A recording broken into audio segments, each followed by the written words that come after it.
जय गुरु जी। शुक्राना गुरु जी। सारी संगत को जय गुरु जी। संगत जी, क्या आप भी भटक रहे हैं, गलत रास्तों पर चल रहे हैं? क्या आपके सामने भी ऐसे बेकार के सत्संग आते हैं जो आपके अंदर सिर्फ नेगेटिविटी ही लाते हैं? तो चलिए इसी पर एक आंटी जी का सत्संग सुनाती हूँ, जिसमें उन्होंने इस बात को बहुत अच्छे से एक्सप्लेन किया है। ये सत्संग पूरा ज़रूर सुनिएगा, आपको बहुत अच्छे आंसर्स मिलेंगे। तो चलिए आंटी जी का सत्संग सुनते हैं। गुरु जी का बहुत दिन से मैसेज आ रहा था कि शुक्राना कर, पर आपकी बेटी कर ही नहीं पा रही थी। पता नहीं क्या नेगेटिविटी है कि कोशिश भी करती हूँ तो नहीं कर पाती हूँ। पर आज बहुत हिम्मत करके आपके सामने बैठी हूँ और आप ही मुझसे शुक्राना करवाना। पिछले कुछ दिन में मैंने ऐसे बहुत से सत्संग सुने आँखों से रिलेटेड, जिसमें बताया गया कि तेरी आँखों पर कोई बड़ा कष्ट आने वाला है। मैंने 3-4 सत्संग तो सुने, पर मुझे लगा शायद ये मेरे लिए नहीं है। पर फिर उसके बाद भी लगातार कई बार मुझे वही सत्संग आते रहे। आपने सत्संग में उपाय बताया गुरुजी, वो मैंने करना शुरू किया है। आपने बताया कि दिया जलाकर उसको देखते रहना और 7 बार मंत्र जाप करना। गुरुपा, वो मैंने करना शुरू कर दिया है। ये भी आपकी ही रहमत है, क्योंकि कुछ दिन से कुछ भी करने का बिल्कुल मन नहीं कर रहा था, ना तो पूजा पाठ करने का, ना तो नहाने का। क्या नेगेटिविटी थी मुझे बिल्कुल समझ नहीं आ रहा था, पर अब वो नेगेटिविटी धीरे धीरे जा रही है। मैं थोड़ी एक्टिव भी हो रही हूँ और मैंने जपजी साहिब का पाठ भी शुरू कर दिया है, जैसा आपने ही कहा था। आपने बताया कि कोई लेडीज़ तेरे घर पर कुछ गलत कर रही हैं, इसलिए मैंने जपजी साहिब जी का पाठ शुरू कर दिया है। गुरुजी, मेरे परिवार की, जो आपका परिवार है, उसकी रक्षा करना। मेरी फैमिली पर कोई भी विपदा मत आने देना। और आपने बताया था कि तेरी कुलदेवी तुझसे नाराज़ है। मैं हाथ जोड़कर अपनी माँ से माफ़ी मांगती हूँ। अगर कोई जाने अनजाने में मुझसे गलती हुई हो तो मुझे माफ़ करना। यहीं पर आंटी जी का सत्संग समाप्त होता है। संगत जी, इसे ही नेगेटिविटी कहते हैं, क्योंकि गुरुजी जब फिज़िकल फॉर्म में थे तब भी कभी हमें कोई उपाय नहीं बताते थे। अगर हम नेगेटिव फील कर रहे हैं तो वो सिर्फ गुरुजी के मंत्र जाप से ही दूर हो जाएगी, गुरुजी का शुक्राना करने से ही दूर हो जाएगी। हमें कभी कोई गुरुजी उपाय नहीं बताते। और ये जो दिए वाली बात है, ऐसे उपाय तो गुरुजी ने कभी किसी को नहीं बताए। पता नहीं आप लोग ऐसे सत्संग कहाँ से सुन रहे हैं। मैं इतनी बार समझाती हूँ, कितना आप सबको पॉजिटिव बनाने की कोशिश करती हूँ कि अगर आप लोगों को अपने अंदर की नेगेटिविटी दूर करनी है, अपने आप को पॉजिटिव बनाना है, तो सिर्फ और सिर्फ गुरुजी का मंत्र जाप करिए, गुरुजी के सत्संग सुनिए, गुरुजी का शुक्राना कीजिए, गुरुजी के भजन सुनिए।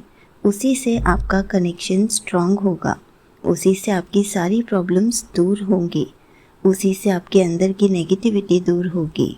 लेकिन आप लोग पता नहीं ये उपाय कहाँ से कर रहे हैं।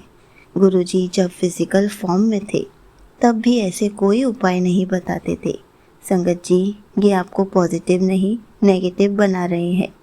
इससे हमारा गुरुजी के साथ कनेक्शन स्ट्रांग नहीं होगा, बल्कि धीरे धीरे टूटता चला जाएगा।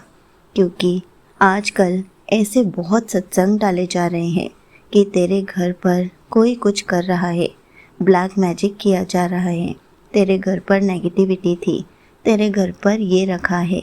इस सत्संग को शेयर करने से तुझे बहुत ब्लेसिंग्स मिलेंगी। 7 बार सत्संग शेयर कर, तेरे घर पे मिरेकल होगा। आप एक बात बताइए, अगर आप 7 दिन सत्संग शेयर नहीं करेंगे तो क्या गुरुजी आपको दर्शन नहीं देते, आपको अपनी प्रेजेंस फील नहीं कराते, या फिर आपके काम नहीं बनते?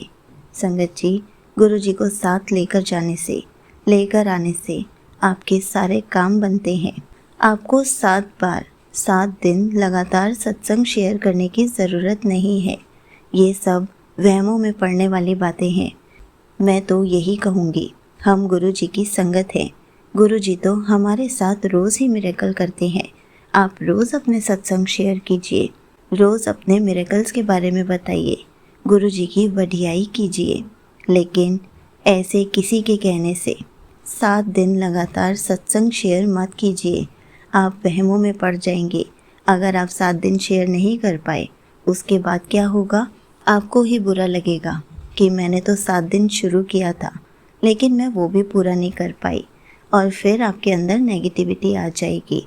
लेकिन जब गुरुजी हमारा हाथ थामते हैं, गुरुजी हमें पॉजिटिव बनाते हैं, हमें खुश रखने की कोशिश करते हैं, और ये ऐसे सत्संग डालकर हमें नेगेटिव बना देते हैं, और हम भी ऐसे ही सत्संग सुनकर गलत रास्तों पर चलना शुरू कर देते हैं।